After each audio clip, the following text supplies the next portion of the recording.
So hello everybody, this is Bhante Joe here, and just here in Pickering, and thought to record a short Owada for the internet. Thought could start with a bit of meditation. So can start maybe by leaning forward a bit and looking about 3 feet in front and closing our eyes.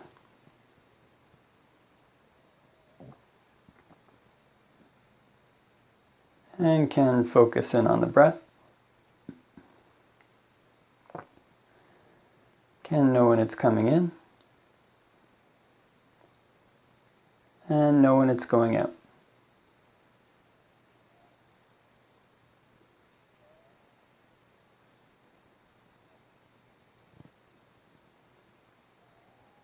If one breathes in a long breath, can just know I'm breathing in a long breath.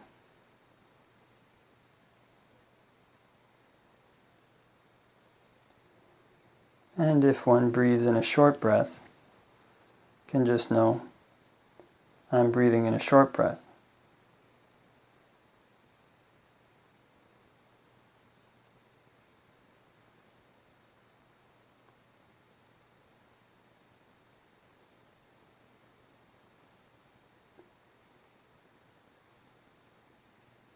And can focus in on the breath at the tip of the nose.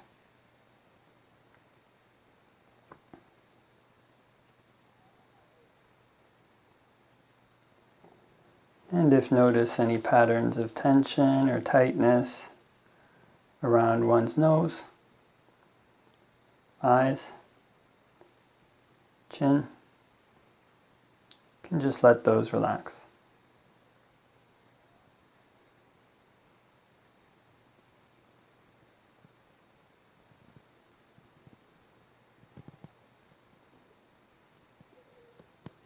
Can relax any patterns of tension around the cheeks, forehead,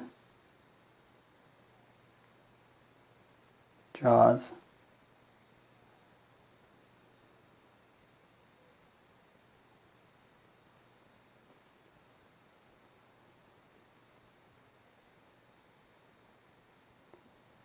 And can practice breathing in and out from this area at the tip of the nose.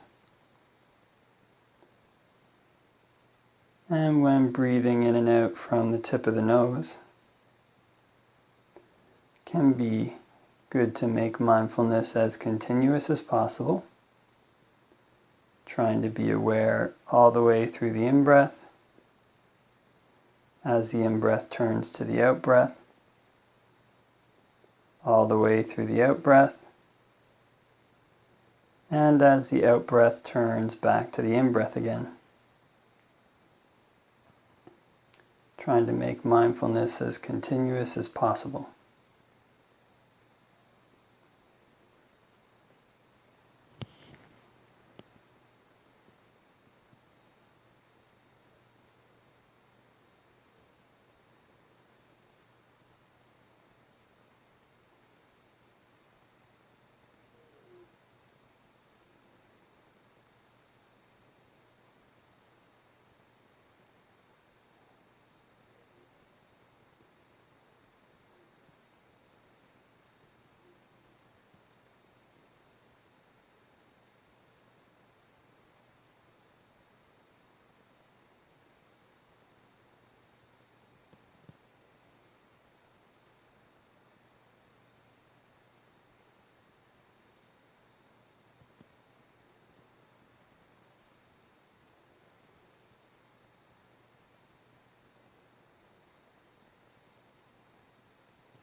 And before we finish meditating, can spread thoughts of goodwill,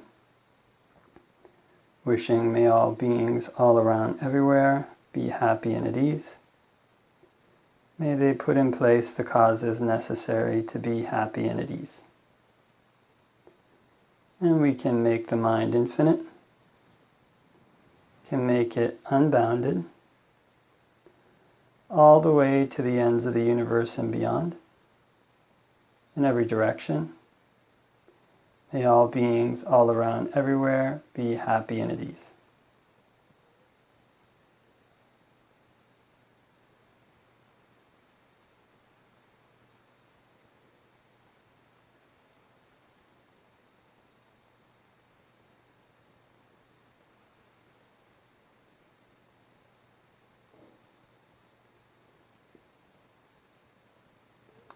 And can open our eyes and do a short reflection on the Dhamma.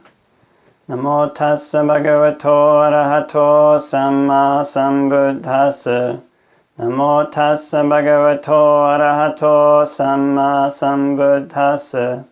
Namo tassa bhagavato arahato samma sambuddhassa. Buddhaṃ saranang gacchāmi, Dhammāṃ saranang gacchāmi, Sanghaṃ saranang gacchāmi. Tatiyampi Buddhaṃ saranang gacchāmi, Tatiyampi Dhammāṃ saranang gacchāmi, Tatiyampi Sanghaṃ saranang gacchāmi.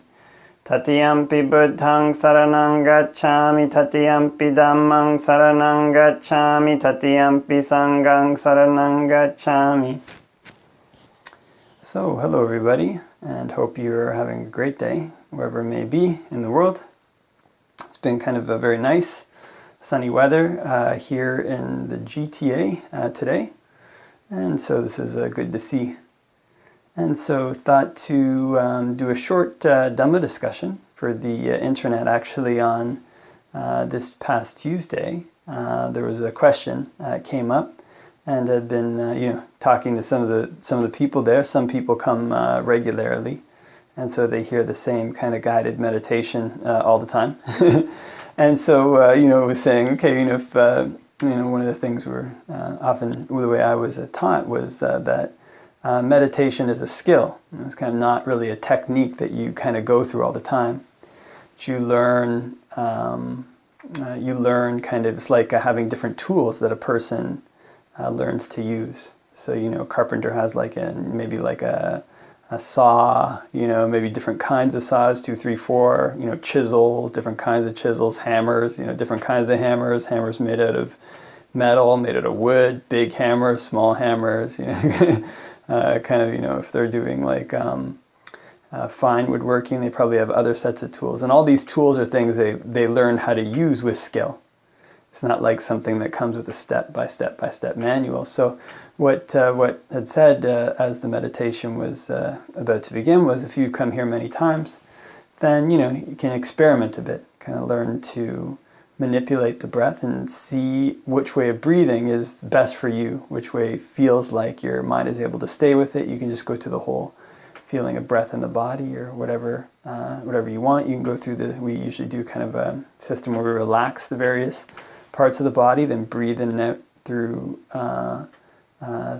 one's whole body. And so you can try, going through the less spots to relax. You can try breathing in and out from one spot. In other words, we learn to use this breath meditation as a tool and develop skill in it.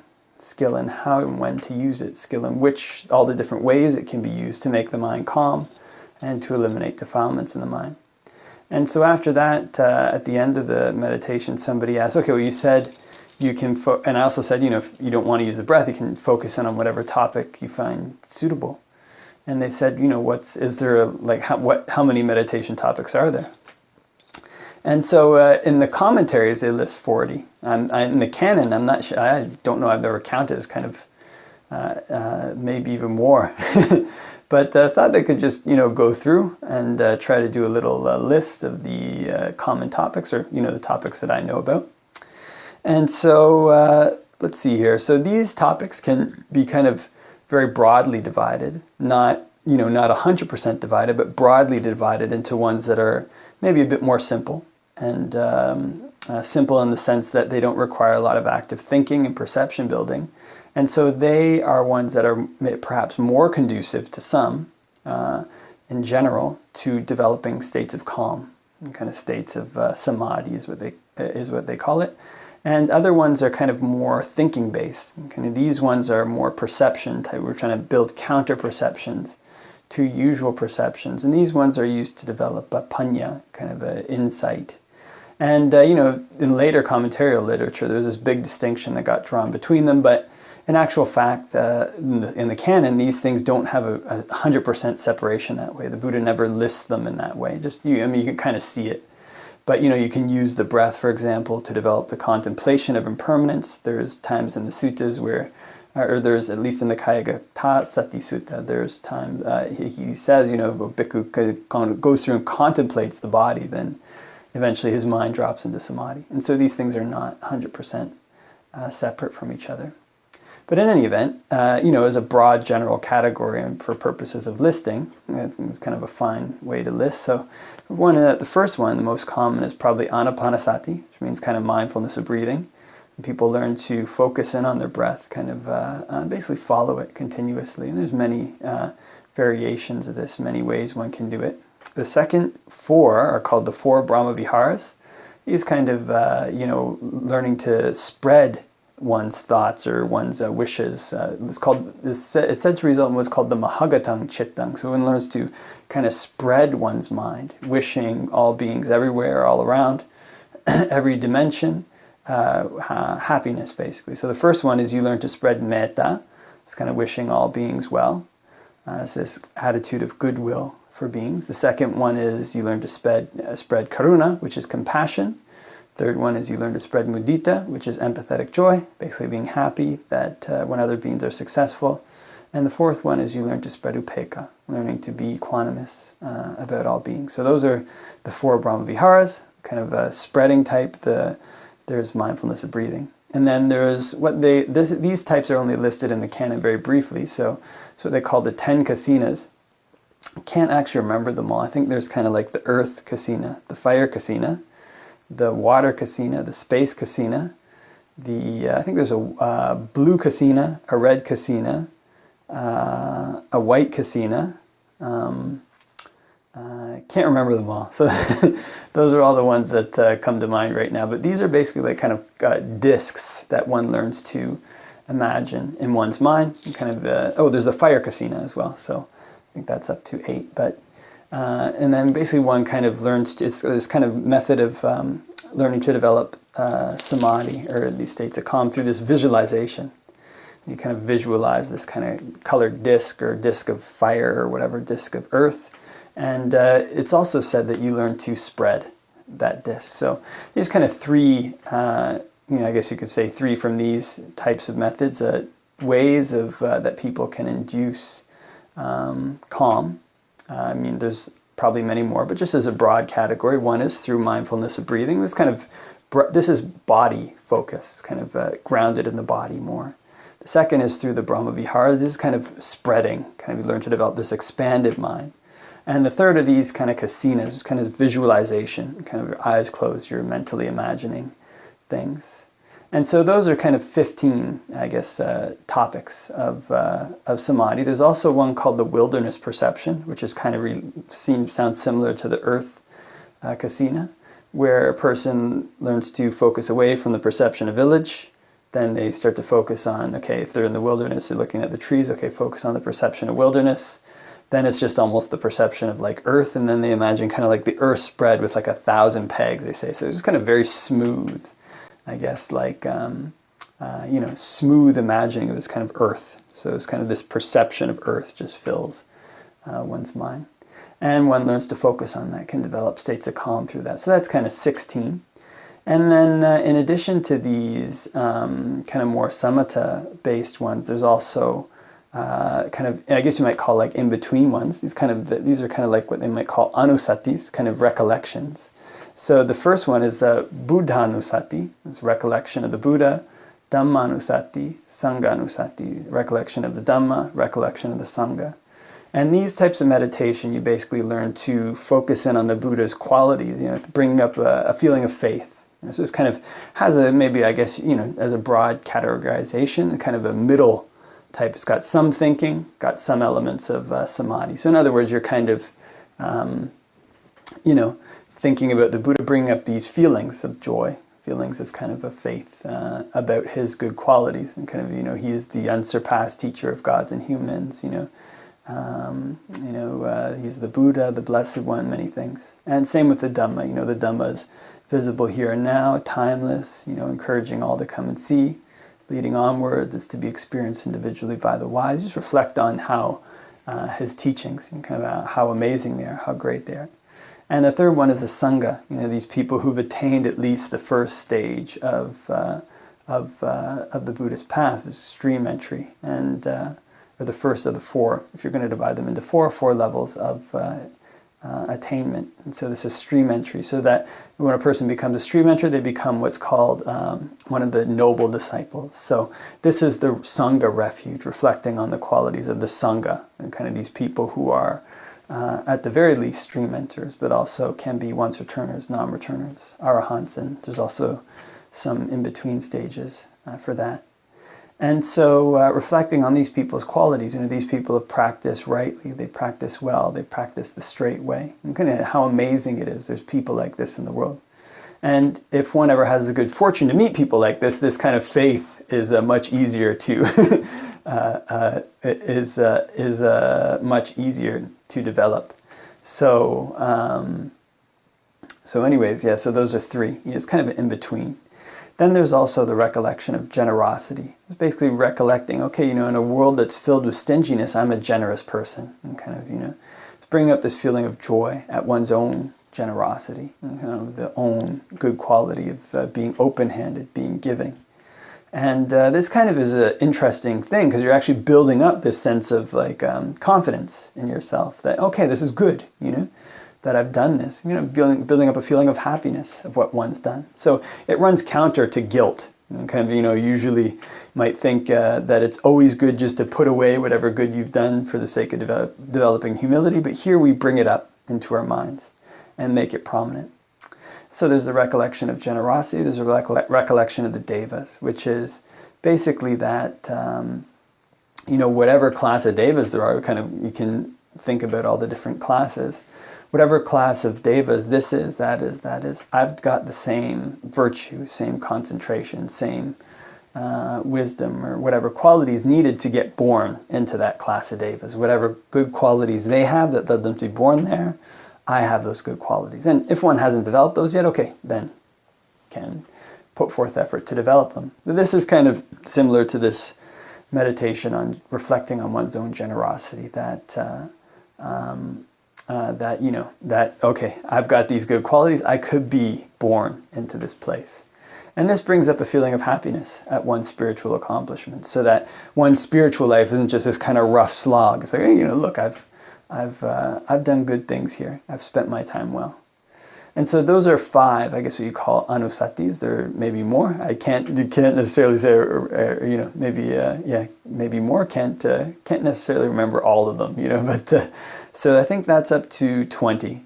So then there's what you might call the kind of more perception-based meditation. So from these you have, these are ones where you basically keep thinking about an object in different ways, and kind of keep, maybe thinking isn't 100% the right word, but you keep investigating that particular topic, and kind of keep building perceptions around that topic for the sake of developing disenchantment, and kind of developing dispassion, for the sake of finding out where it is that a person is attached.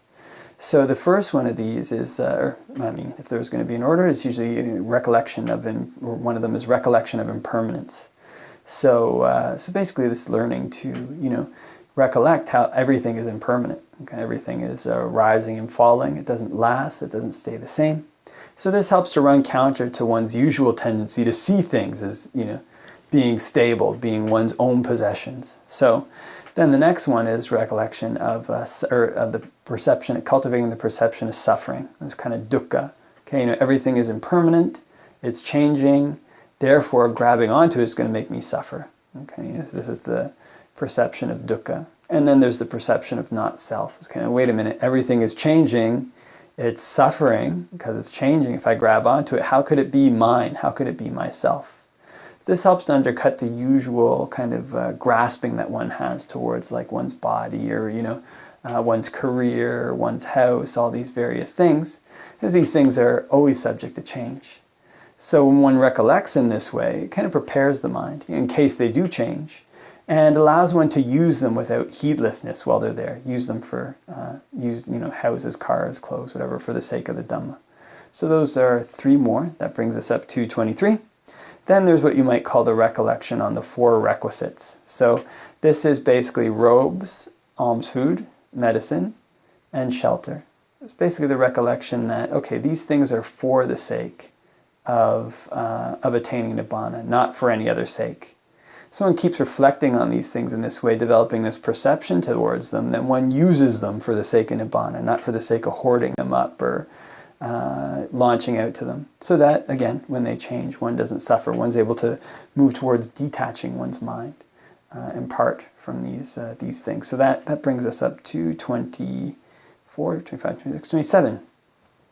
There's the recollection of food, or the loathsomeness of food. And it's kind of thinking about one's food. Actually, monks, before they eat, often spend periods of time just kind of looking at their food and recollecting its loathsomeness. So here you learn to think, okay, wait a minute, this food, what's it look like when it comes into my mouth? What's it look like in my stomach? What's it look like coming out? If I was to chew it and spit it out, would it still be as appetizing? I mean, it's not gone bad, or even people stick their hands on it, it'd be disgusting. Or if it's so clean, how come I have to wash my hands after it? So you learn to build these counter-perceptions to the tastiness of food. And what that tends to do is undercut the tendency of the mind to rush to the food with craving. And there's a part of food that the body needs to survive, and there's a part of the mind that just wants it for the sake of greed, for the sake of like this pleasant feeling. And it's kind of a delusion, because when one gets the food, one's mind isn't even on the food. When one's eating it, it's kind of gone somewhere else. So that's recollection of food, number 28. Then there's number 29, I guess you call it. It would be loathsomeness of the body. So these aren't in any particular order, by the way. It's just kind of the order that I remember them. So here you learn to go through the 32 parts of the body. Won't go through them now.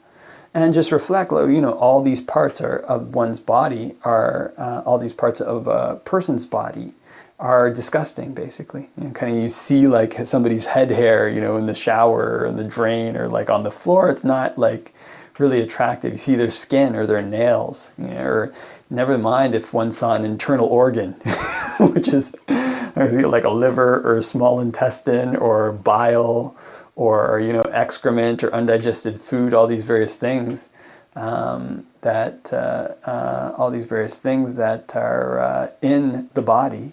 Usually one looks at one's own body, or one can look at any body and just, judge it in terms of its attractiveness. But it undercuts this perception when one sees the loathsomeness in these things, sees the loathsomeness in the body. And this helps to detach the mind from the body.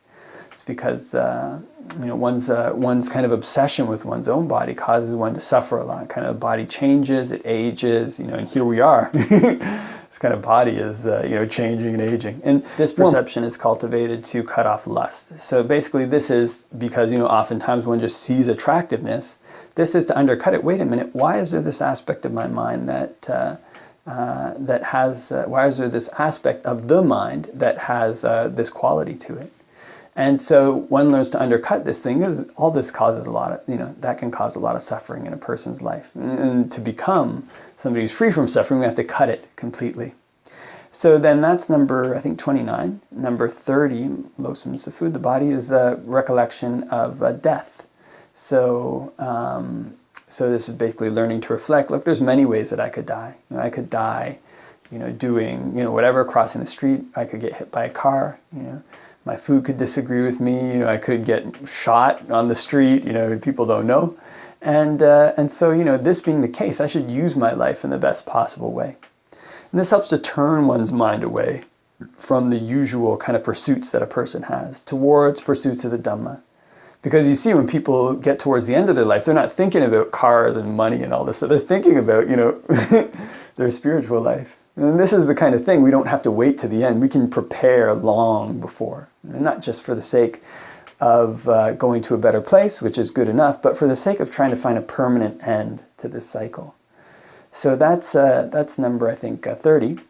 Then there's these different types of contemplations of the decay of the body. It's kind of part of recollection of the body. So one learns to contemplate the body. Okay, when it dies, it's going to be bloated. It's going to have various worms eating it, bugs eating it, dogs, whatever. It could. We just imagine this as if the body was left in like a cremation ground. And then after that, it will be a skeleton with flesh and blood. It'll be a fleshless skeleton with blood.